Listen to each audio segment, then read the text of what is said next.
Fa discutere e anche un po' arrabbiare gli interessati una nuova regola introdotta da Trenitalia. D'ora in poi i poliziotti della sezione ferroviaria dovranno pagare il biglietto del treno anche per recarsi in servizio. Niente più viaggi gratis sui treni per la polizia ferroviaria. D'ora in poi tutti gli agenti che lavorano nelle stazioni a bordo dei treni per i loro spostamenti fuori servizio dovranno pagare di tasca propria i biglietti dei Frecciarossa, Frecciargento e Frecciabianca. A deciderlo una delibera di Trenitalia e Ministero dell'Interno del 18 dicembre, entrata subito in vigore e duramente contestata.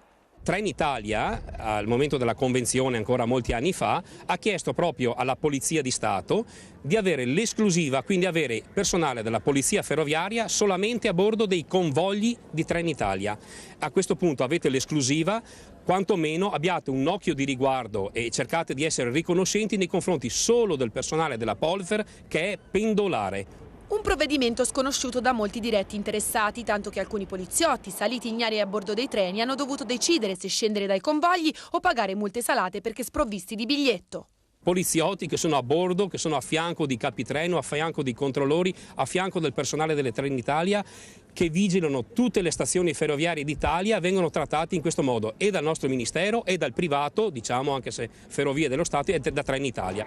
Una decisione che si aggiunge a quella di tassare le indennità di scorta che ha portato il sindacato a lanciare una provocazione. Visto che Trenitalia fa pagare il biglietto, a questo punto siamo liberi di circolare con chi vogliamo.